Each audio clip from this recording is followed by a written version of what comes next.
ಇದು ಕೊಡಗು ಜಿಲ್ಲೆಯ ಕಥೆಯಾದರೆ ಇನ್ನು ಉಡುಪಿ ಜಿಲ್ಲೆಯಲ್ಲೂ ಕೂಡ ಇದೇ ಸ್ಥಿತಿ ಇದೆ. ಉಡುಪಿ ಜಿಲ್ಲೆಯಲ್ಲಿ ಮೀನುಗಾರಿಕಾ ಉದ್ಯಮಕ್ಕೂ ಕೂಡ ಈ ತೀವ್ರ ಬಿಸಿಲಿನ ಎಫೆಕ್ಟ್ ತಟ್ಟಿರೋದು. ಉಡುಪಿ ಜಿಲ್ಲೆಯಲ್ಲಿ ಮೀನುಗಾರಿಕೆಗೆ ತಾಪಮಾನದ ಬಿಸಿ ತಟ್ಟಿದೆ. ತೀರ ಪ್ರದೇಶದಿಂದ ಆಳ ಸಮುದ್ರಕ್ಕೆ ವಲಸೆ ಹೋಗಿದೆ ಮೀನುಗಳು. ಈ ಪರ್ಸಿನ್ ಬೋಟ್ ಎಲ್ಲ ಮೀನುಗಾರಿಕೆಗೆ ಅಂತ ಹೋದರೆ ಖಾಲಿ ಬರ್ತಾ ಇದ್ದಾವೆ. ಖಾಲಿ ಬೋಟುಗಳು ವಾಪಸ್ ಬರ್ತಾ ಇದ್ದಾವೆ. ಅವಧಿಗೂ ಮುಂಚಿತವಾಗಿ ಮೀನುಗಾರಿಕೆಯನ್ನ ನಿಲ್ಲಿಸಬೇಕಾದಂಥ ಸ್ಥಿತಿ. ಮಳೆಗಾಲ ಬರೋವರೆಗೂ ಕೂಡ ಮಳೆಗಾಲದವರೆಗೂ ಕೂಡ ಮೀನುಗಾರಿಕೆ ನಡೆಯುತ್ತೆ ಯಾವಾಗಲೂ. ಆದರೆ ಈಗ ಬೋಟ್ಗಳು ಹೋದರೂ ಕೂಡ ಮೀನು ಸಿಗ್ತಿಲ್ಲ. ಮೀನುಗಾರರನ್ನ ಕೇಳಿದರೆ ಮೀನುಗಳೆಲ್ಲ ಆಳ ಸಮುದ್ರವನ್ನು ಸೇರಿಕೊಂಡಿದ್ದಾವೆ ಅಂತ ಹೇಳ್ತಾರೆ ಮೀನುಗಾರರು. ಪರ್ಸಿನ್ ಬೋಟ್ಗಳು ಹೋಗ್ತವೆ, ಬೆಳಗ್ಗೆ ಹೋಗಿ ವಾಪಸ್ ಖಾಲಿ ಬೋಟ್ಗಳು ವಾಪಸ್ ಬರ್ತಿದ್ದಾವೆ. ಮೇ ಅಂತ್ಯದವರೆಗೂ ಕೂಡ ಮೀನುಗಾರಿಕೆ ನಡೀತಾ ಇರ್ತಿತ್ತು. ಮೀನುಗಾರಿಕೆಯ ರಜೆಯ ಅವಧಿ ಏನಿದೆ ಅಲ್ಲಿಯವರೆಗೂ ಕೂಡ ಮೀನುಗಾರಿಕೆ ನಡೀತಾ ಇರ್ತಾ ಇತ್ತು. ಆದರೆ ಈಗ ಅವಧಿಗೂ ಮುಂಚಿತವಾಗಿ ಮೀನುಗಾರಿಕೆಯನ್ನು ನಿಲ್ಲಿಸಬೇಕಾದಂಥ ಸ್ಥಿತಿ. ತಾಪಮಾನ ಏರಿಕೆಯ ಬಿಸಿ ಕೇವಲ ಮನುಷ್ಯರನ್ನು ಮಾತ್ರ ಅಲ್ಲ, ಪ್ರಾಣಿ ಪಕ್ಷಿಗಳು ಜಲಚರಗಳಿಗೂ ಕೂಡ ಎಫೆಕ್ಟ್ ಆಗ್ತಾ ಇದೆ. ಮುಖ್ಯವಾಗಿ ಕರಾವಳಿ ಭಾಗದಲ್ಲಿ ಮೀನುಗಾರಿಕೆ ಬಹಳ ಒಂದು ಪ್ರಮುಖವಾದ ಉದ್ಯಮ ಅಂತಲೇ ನಾವು ಹೇಳ್ಬೋದು. ಈ ಬಾರಿ ತಾಪಮಾನ ಏರಿಕೆ ಆಗ್ತಾ ಇರುವಂತಹ ಪರಿಣಾಮ ಮೀನುಗಾರಿಕೆಯನ್ನು ಕೂಡ ಬಹುತೇಕ ಮೊಟಕುಗೊಳಿಸಿ ಅನೇಕ ಆಳ ಸಮುದ್ರಕ್ಕೆ ಹೋಗಿರುವಂಥ ಬೋಟುಗಳು ವಾಪಸ್ ಆಗ್ತಾ ಇರುವಂಥ ದೃಶ್ಯವನ್ನು ನಾವಿಲ್ಲಿ ನೋಡಬಹುದಾಗಿದೆ. ಬಹಳ ಮುಖ್ಯವಾಗಿ ಇದು ತುಂಬ ಚೆನ್ನಾಗಿ ಮೀನು ಸಿಗಬೇಕಾದಂಥ ಒಂದು ಕಾಲಘಟ್ಟ ಇದು.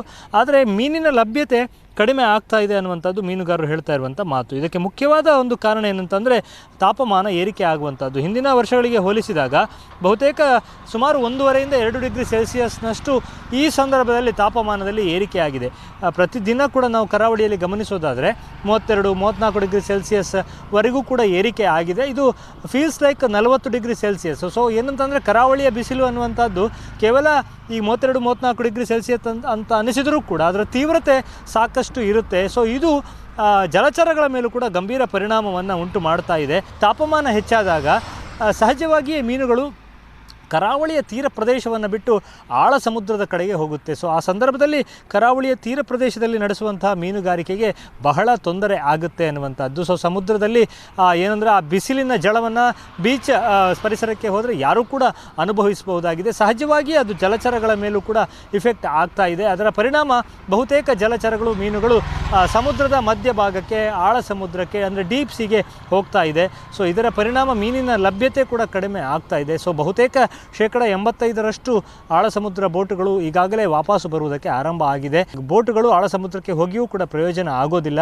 ಲಕ್ಷಾಂತರ ರೂಪಾಯಿ ವೆಚ್ಚ ಇರುತ್ತೆ. 10-15 ಕಾರ್ಮಿಕರಿರ್ತಾರೆ, ಅವರ ಪ್ರತಿದಿನದ ಸಂಬಳ ನಡೆಸಬೇಕು, ಲಕ್ಷಾಂತರ ಮೌಲ್ಯದ ಡೀಸೆಲನ್ನು ಹಾಕಬೇಕಾಗುತ್ತೆ ಮತ್ತು ಐಸ್ ಇತ್ಯಾದಿಗಳನ್ನು ಹೇರಿಕೊಂಡು ಹೋಗಿ ಮೀನು ಸಿಕ್ಕಿಲ್ಲ ಅಂದರೆ ನಷ್ಟ ಅನ್ನುವಂಥದ್ದು ಕಟ್ಟಿಟ್ಟ ಬುತ್ತಿ. ಸೊ ಈಗ ತಾಪಮಾನ ಏರಿಕೆಯಿಂದ ಮೀನಿನ ಲಭ್ಯತೆ ಕಡಿಮೆ ಆಗಿರುವಂಥದ್ದು ಒಂದು ರೀತಿಯಲ್ಲಿ ಮೀನುಗಾರಿಕಾ ಬಂದರುಗಳನ್ನು ನೋಡಿದರೆ ಗೊತ್ತಾಗುತ್ತೆ. ಅದು ಮಂಗಳೂರು, ಮಲ್ಪೆ, ಗಂಗೊಳ್ಳಿ, ಬೈಂದೂರು ಯಾವ ಭಾಗದಲ್ಲಿ ನೋಡಿದರೂ ಕೂಡ ಬಹುತೇಕ ಬೋಟುಗಳು ವಾಪಸ್ಸು ಬಂದಿರುವುದನ್ನು ನಾವು ನೋಡ್ಬೋದು. 15-20% ಬೋಟುಗಳು ಮಾತ್ರ ಸದ್ಯ ಆಳ ಸಮುದ್ರದಲ್ಲಿ ಮೀನುಗಾರಿಕೆಯನ್ನು ನಡೆಸ್ತಾ ಇದೆ ಅನ್ನುವಂಥದ್ದು. ಸೊ ಮೀನಿನ ವಲಸೆ ಹೆಚ್ಚಾಗ್ತಾ ಇದೆ. ಸೊ ತೀರ ಪ್ರದೇಶದಿಂದ ಆಳ ಸಮುದ್ರಕ್ಕೆ ಹೋಗ್ತಾ ಇರುವುದರಿಂದ ಮತ್ತು ಮಧ್ಯಪ್ರಾಚ್ಯ ಯುದ್ಧದ ಪರಿಣಾಮದಿಂದಲೂ ಕೂಡ ನಾವು ಗಮನಿಸಬಹುದಾಗಿದೆ. ಏನಂತಂದರೆ ಡೀಸೆಲ್ನ ಲಭ್ಯತೆಯಲ್ಲೂ ಕೂಡ ಸಾಕಷ್ಟು ಏರುಪೇರುಗಳು ಆಗ್ತಾ ಇತ್ತು. ಸೊ ಆಹಾರ ಸಾಮಗ್ರಿ, ಈ ಕಾರ್ಮಿಕರಿಗೆ ಬೇಕಾದ LPG ಸಮಸ್ಯೆ, ಎಲ್ಲ ಸಮಸ್ಯೆಗಳು ಮೊದಲೇ ಬಾಧಿಸ್ತಾ ಇತ್ತು. ಅದರ ನಡುವೆ ಈ ಒಂದು ತಾಪಮಾನದ ಏರಿಕೆ ಅನ್ನುವಂಥದ್ದು ಬಹಳ ಗಂಭೀರ ಪರಿಣಾಮಗಳನ್ನು ಉಂಟು ಮಾಡಿದೆ. 35 ಡಿಗ್ರಿ ಸೆಲ್ಸಿಯಸ್ವರೆಗೂ ಕೂಡ ಈ ಬಾರಿ ತಾಪಮಾನ ಏರಿಕೆ ಆಗಿರುವಂಥದ್ದು. ಇಡೀ ಕರಾವಳಿಯ ಆರ್ಥಿಕತೆಯ ಬೆನ್ನೆಲುಬಾಗಿರುವಂಥದ್ದೇ ಮೀನುಗಾರಿಕೆ. ಉತ್ತಮವಾದ ಮೀನುಗಾರಿಕೆ ಆದರೆ, ಒಳ್ಳೆಯ ಮೀನು ಲಭ್ಯ ಆದರೆ ಆರ್ಥಿಕವಾಗಿ ಇಡೀ ಕರಾವಳಿಯ ಮೇಲೆ ಅದು ಪರಿಣಾಮವನ್ನು ಉಂಟು ಮಾಡುತ್ತೆ, ಮಾರುಕಟ್ಟೆಗೆ ಒಂದು ಚೇತರಿಕೆಯನ್ನು ಕೊಡುತ್ತೆ, ಒಟ್ಟು ಕರಾವಳಿಗೆ ಬಹಳ ದೊಡ್ಡ ಹೊಡೆತವನ್ನು ನೀಡ್ತಾ ಇದೆ. ಉಡುಪಿಯಿಂದ ಕ್ಯಾಮ್ರಾಮನ್ ಹರೀಶ್ ಜೊತೆಗೆ ಶಶಿಧರ ಮಾಸ್ತಿಬೈಲು, ಏಷ್ಯಾನೆಟ್ ಸುವರ್ಣ ನ್ಯೂಸ್.